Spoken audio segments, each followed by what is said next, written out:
Hello, everyone. Today we're going to talk about carbohydrate metabolism and start by talking about the breaking down of carbohydrates to release energy. But first, just one announcement, I guess, um, and it's been corrected on the syllabus and it should be on the um, main calendar for the college as well. We've changed the dates of the first two exams in this course. So exam one will be on, I believe, I'm sorry, yeah, 9/29 from 3 o'clock till 4:30. So that's halfway in between what was on the original syllabus and what was on the college calendar. Uh, and then the second exam will be on November 3rd. It's election day, so you remember it by that. But I will be reminding you again, so but it's probably good to record it. So this is the first time I've done one of these type of presentations, so it might be a little rusty or rough around the edges, so bear with me.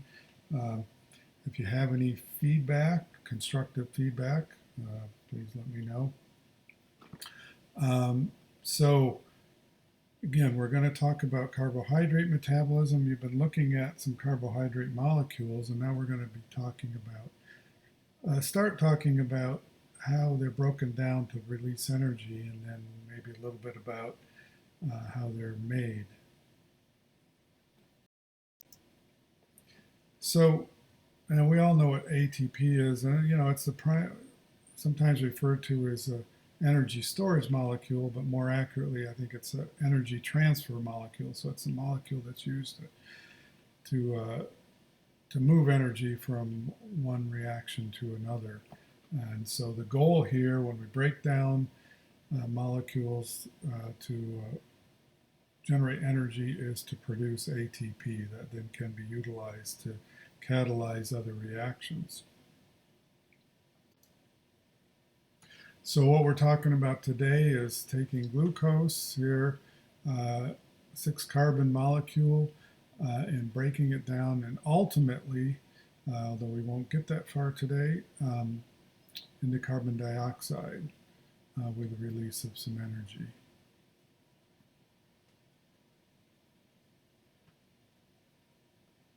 And we like to release that energy as ATP, not as heat. Now, before we start talking about that, just keep in mind that we're going to go from a more reduced state to a more oxidized state, and that usually involves releasing energy. It's just like if you start a fire and you release energy as heat, you're going from a reduced molecules to with um, full combustion into carbon dioxide. And so when we break down molecules to generate energy in our cells, we're going from or in this case, we're not going to start with a fully reduced molecule, but the fully reduced molecule here would be methane. When we go to the alcohol, we're adding one oxygen. That's one step of oxidation to the aldehyde, removal of 2 hydrogens, and then to the acid, and finally to carbon dioxide, which is fully oxidized. So remember now, oxygen is the loss of electrons, reduction is the gain of electrons. So fully reduced is a high energy molecule, fully oxidized, low energy. So we're going to go from reduced molecules to oxidized molecules. I always remember the difference between oxidation and reduction because when you add oxygen to a molecule, it usually sucks the electrons off of it because oxygen is a real electron hog. So, so it's going to pull the electrons off of just about anything else. Okay, so to start with looking at glycolysis, again, we're going to start with glucose, um, and we're going to end here with lactate.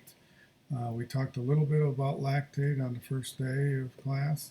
We'll come back to that again, but the breakdown of glucose into lactate results in the net generation of 2 ATP molecules. So this is a rather complex diagram of what's going on here. I just paused the presentation for a second because I just got a warning, a tornado warning, but we'll continue on anyway. Okay, so we're looking at this diagram.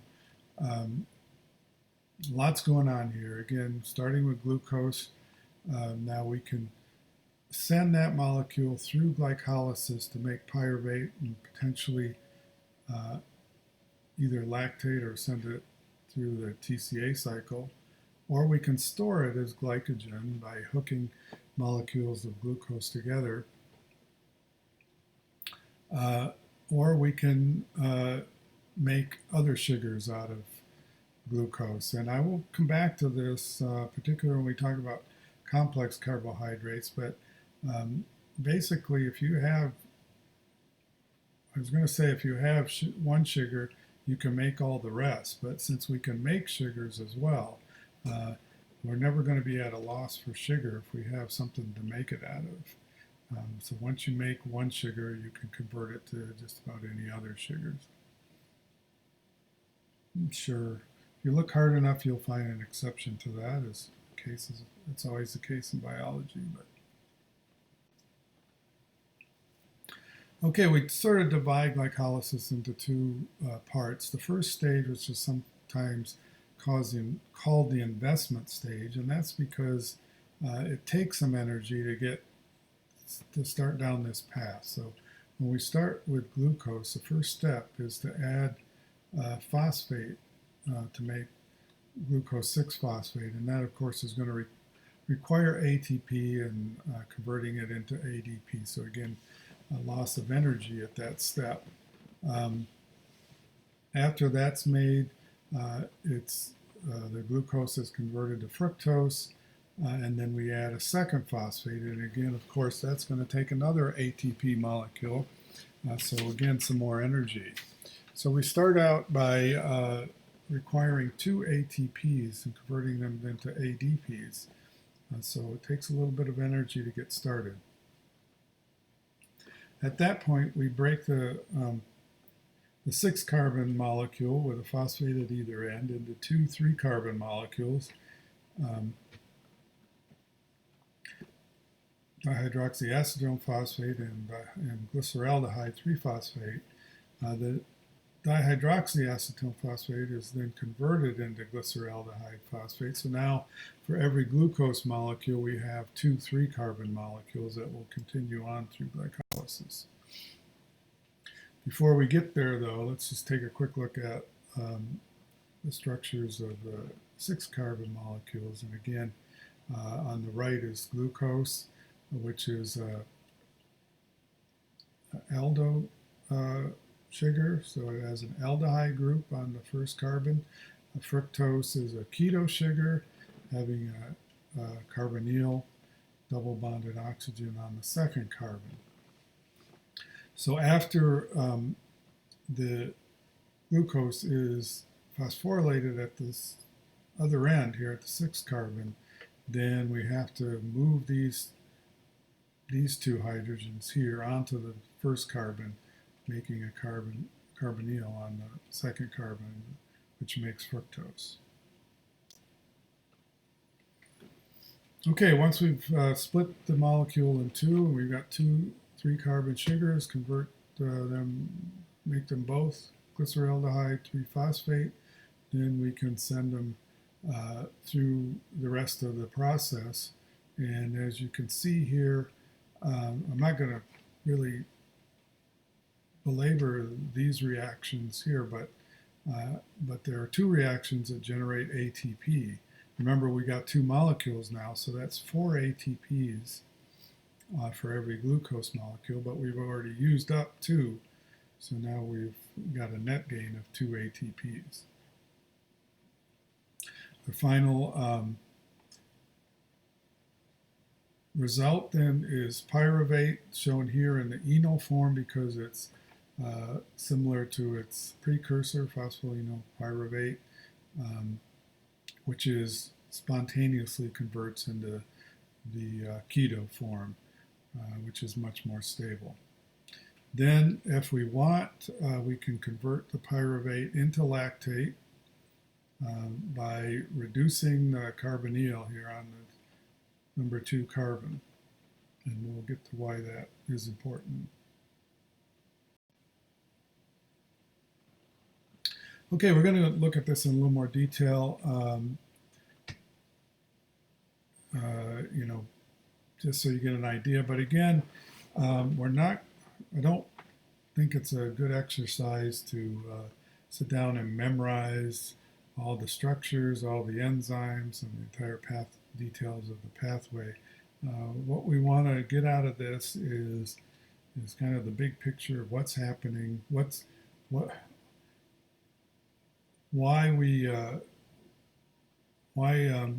glycolysis is important and what it accomplishes. And of course, that is breaking down sugar to release energy is the bottom line, but probably need to know a few more details than that. So this all takes place in the cytosol. And again, glucose enters the glycolysis by conversion to glucose 6-phosphate.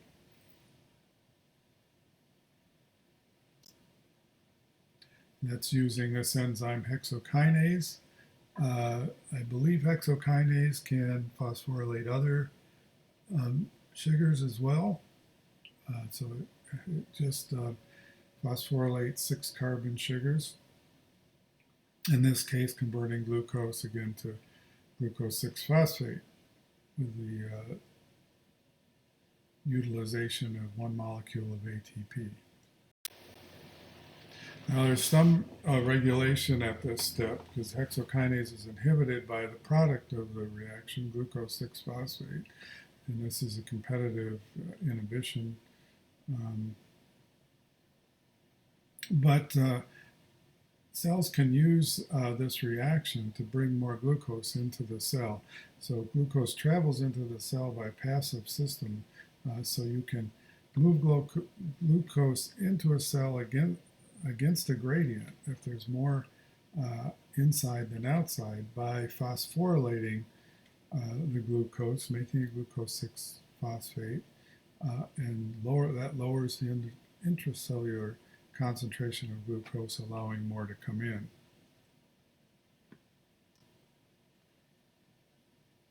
This just shows again, the cleavage of the ATP to make ADP and to form glucose 6-phosphate. Okay, again, the next step is then to convert the glucose to the fructose, the aldose to the ketose. So we're just moving the 2 hydrogens from the 1 carbon on the glucose to the other carbon on the fructose to make it the 2 position the carbonyl instead of the 1 position.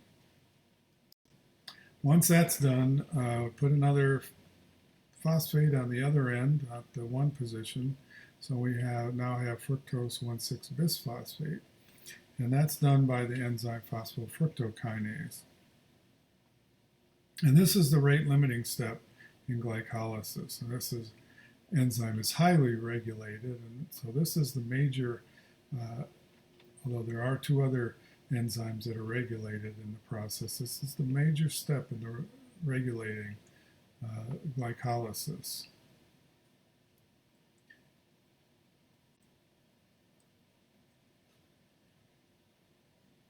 Okay, again, this is the rate-limiting step. It's inhibited allosterically by ATP. So, if we have a lot of ATP, we'll shut down the enzyme. If there's a little ATP, then it can increase the activity. Now the question then is why, normally in a pathway, you want to regulate the beginning of the pathway because you don't want to collect a bunch of intermediates. So generally it's the first enzyme in the pathway that's regulated. But in this case, there is some regulation of hexokinase, the first enzyme, but the major regulation isn't until the third reaction. And the reason for that is that a lot of other sugars feed into the pathway through phosphofructokinase.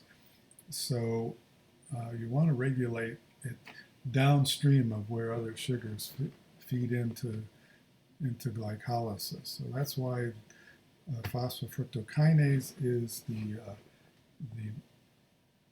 most important, the main regulator of glycolysis. And I might say, if you are sitting in your national board exam a year from now and you have a question about carbohydrate metabolism and you have no idea what the right answer is, if one of the possibilities is phosphofructokinase, I would choose that one.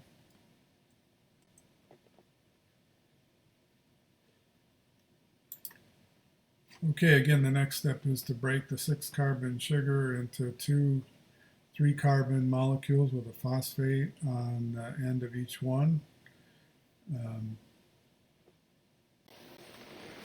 Okay, once that happens, and can convert the dihydroxyacetone into glyceraldehyde 3-phosphate, and that's where most of it goes, although it can be used in other pathways.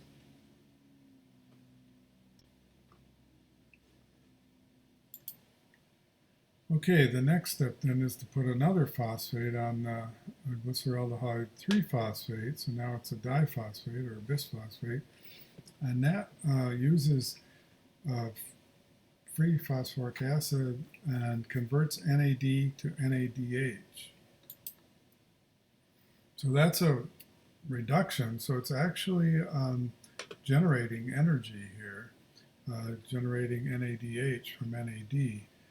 But this is the reason that certain cells in our body under certain conditions, and of course some of the bacteria in the mouth need to make lactate, because if you if you stop at pyruvate, at some point you're going to run out of the NAD.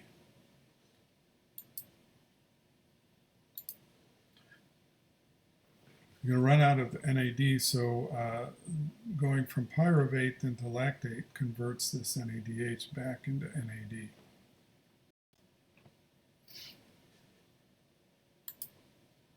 Okay, this again shows the reaction. Again, this is a high energy bond that's formed, and you also get some NADH in the process. This shows the mechanism of that reaction where sulfur on a cysteine in the enzyme covalently bonds to the molecule and then is released. So that's again a high energy reaction, but we don't need to really go into details here. So the next reaction takes the phosphate off the molecule, and that generates our first ATP. And again, since we started with 6-carbon molecule, cut that into 2 3-carbon molecules, so now for each glucose we're generating 2 ATPs here.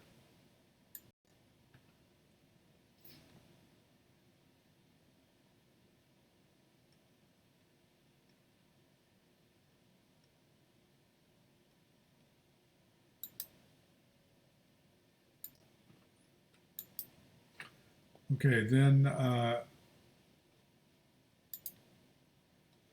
so this enolase then reduces the bond here between the 2 and 3 carbons to make a double bond.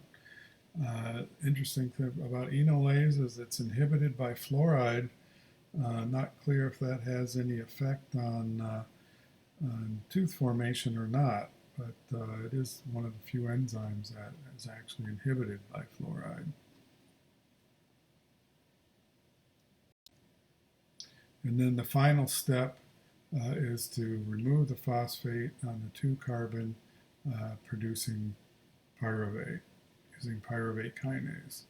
And again, this generates another ATP molecule, and since there are 2 phosphoenolpyruvates for every glucose, that means 2 more ATPs. This shows a little more detail. Again, after the ATP is removed, we're left with this double bond between the 2 carbons, but that's much less stable than the double bond with the oxygen. And again, the oxygen is a very strong receiver of electrons, so it will grab those electrons away from the between the 2 and 3 carbons to make the carbonyl.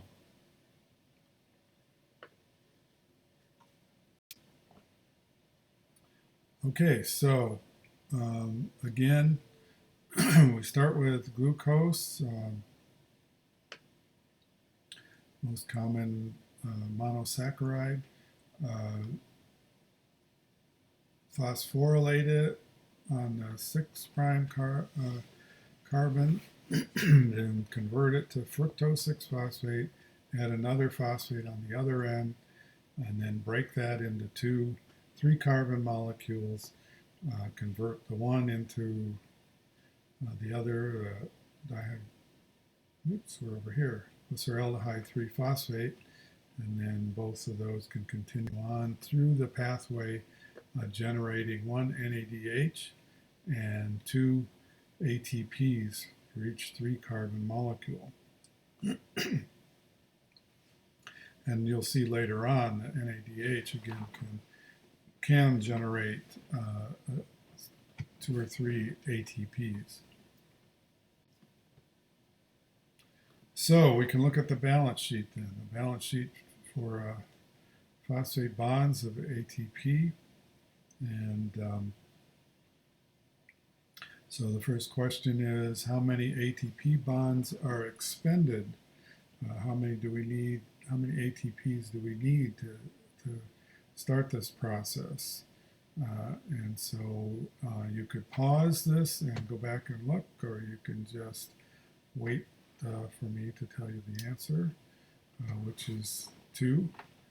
And then the next question is, how many bonds, how many ATPs are formed during glycolysis? Again, you can look back, or you can wait till I add in that number 4. Remember, 2 for each 3-carbon molecule that's generated. So our net gain of ATPs is 2. So for all that, going from glucose down to pyruvate, for each molecule of glucose, we've generated 2 ATP molecules. Not a lot of energy, but the good thing is it can happen very quickly. So if we need a lot of energy very quickly, this is a good way to get it. Most of our cells will do that if you need energy quickly. If you then need energy for the long haul, we'll start converting that pyruvate into carbon dioxide through the TCA cycle. Other oral bacteria don't like to go through the TCA cycle. They just like to chew up as much sugar as they possibly can, so they will just convert that sugar into pyruvate, and then of course they have to then convert it to lactate to make the NAD that's required to break down more sugar. Okay, again, that's the balance sheet for glycolysis. Same thing. And as I just mentioned, since aerobic organisms can convert pyruvate into carbon dioxide through the TCA or Krebs cycle, or that's a much more efficient way to make energy.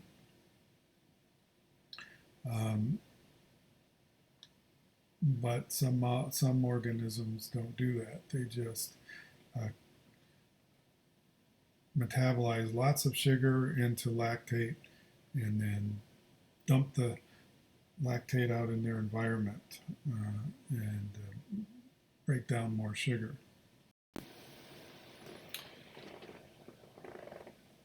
Okay, so anaerobic molecules tend to lack a respiratory chain, and it's not just anaerobes. There are certainly aerobes or molecules that can live in oxygen that really don't send pyruvate through the TCA cycle, but certainly anaerobic molecules don't, because they cannot utilize oxygen.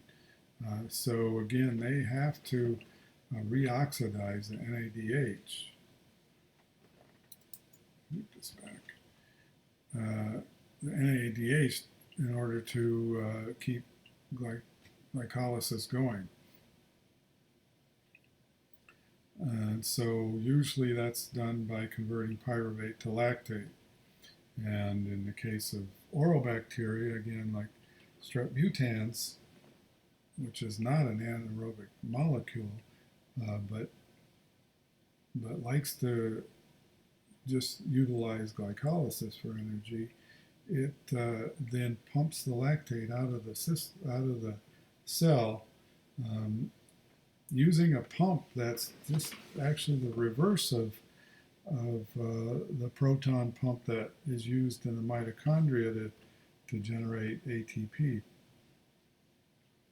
And that lowers pumping the lactate out lowers the pH in its environment, and if it gets too low, then it starts to dissolve the enamel on the tooth surface. Now this process is generally referred to as fermentation, although there are several other pathways of breaking down molecules that are also considered fermentation.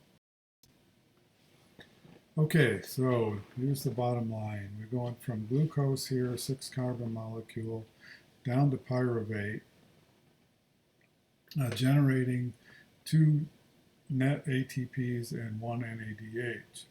So we're starting with a molecule here that is already fairly oxidized, and we're going to ending at a molecule that's just slightly more oxidized. So it doesn't generate a whole lot of energy, but it does generate some, and if you break down enough glucose into pyruvate, you can generate all the energy you need. But where the real energy is generated is downstream of this, breaking down pyruvate into carbon dioxide. So this shows in a little more detail what's going on here. So again, up at the top, glucose, each one of these little circles stands for a carbon. So can we start with adding 2 phosphates by breaking ATP into ADP to make the diphosphate or bisphosphate. Then we can break that molecule in half, convert it into both of them into glyceraldehyde 3-phosphate, and oxidize that further into pyruvate, and that generates our ATP. Now it says here that all of this guy is converted to glyceraldehyde 3-phosphate, but that's not always the case. This can feed into other pathways as well.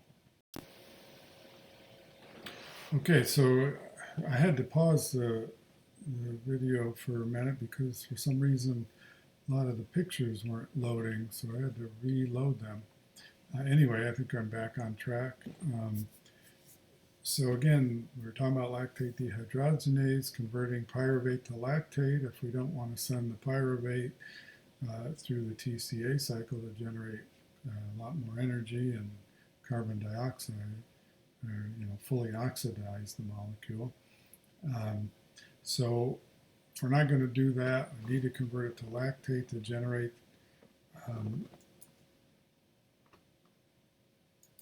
this NAD, which is needed to keep the glycolysis going. Now, in addition to being an end product for fermentation, lactate can serve as a mobile form of nutrient energy. So it can move from one tissue to another and be converted back into pyruvate and then sent through the TCA cycle. And there are carrier proteins that facilitate that transport.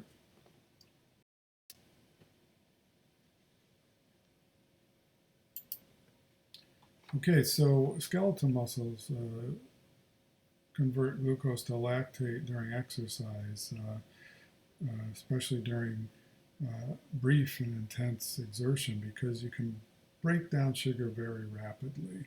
Again, you can generate a lot of energy very quickly.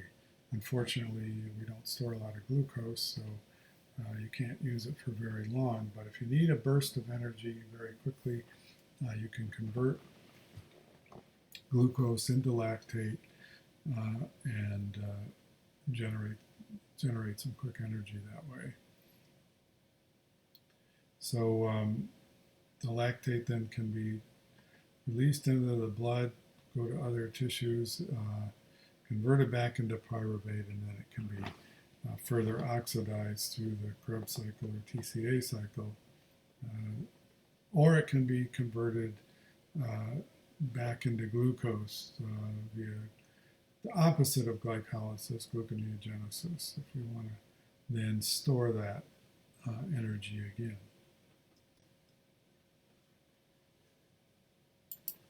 So lactate can serve as a fuel source for cardiac muscle as well as neurons.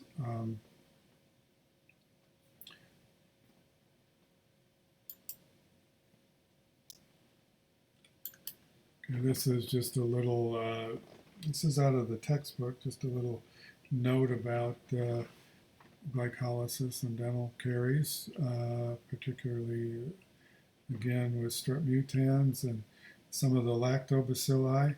The lactobacilli are interesting. They are kind of late colonizers, or late to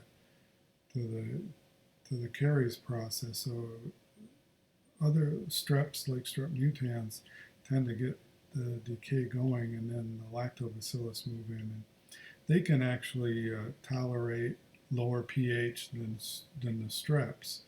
And so when you get deep caries and really low pH, the lactobacillus can thrive in that environment. But both of them are converting glucose into lactate and then pumping that lactate out of the cell in order to generate more NAD so they can break down more glucose. Now these bacteria were around for hundreds and thousands of years maybe in the oral cavity, but until modern diets where we have a lot of glucose available to them, they didn't present that much of a problem.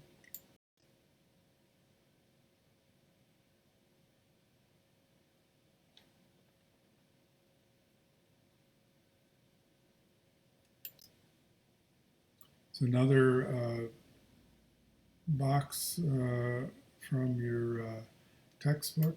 And so this talks about the effects of arsenate on these reactions, because it is a very similar molecule to phosphate. I'll let you read that for yourself. And then this box talks about inhibition of enolase by fluoride and how it can be added to blood samples to prevent glycolysis from taking place. Again, you can read through that if you'd like. Okay, so there are three enzymes that are regulated in the pathway in glycolysis, and that's the first enzyme, hexokinase, that takes glucose and converts it to glucose 6-phosphate, and then the third enzyme in the process that puts the other phosphate on the other end of, in this case, fructose, to make the diphosphorylated sugar, and that's phosphofructokinase. And then the last step that generates pyruvate kinase. And all three of these enzymes have a few things in common, a couple things in common anyway. They all utilize ATP, and also interesting, they all are one-way reactions, so they're not reversible reactions. And again, the major form of regulation is at phosphofructokinase, and that's because, and it's there instead of at hexokinase because other sugars feed into this pathway upstream of phosphofructokinase, so this can regulate the amount of sugar breakdown, not just of glucose, but all sugars.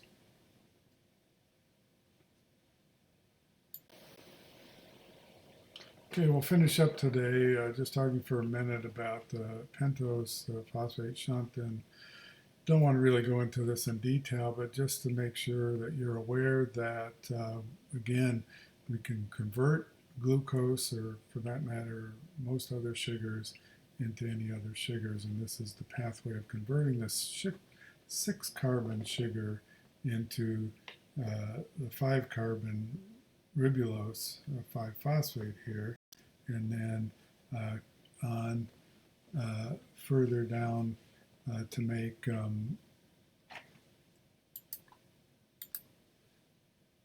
okay, took me a while to find it, to make ribose, which then can go into making nucleotides for DNA and RNA, as well as for making ATP, which is a very important molecule.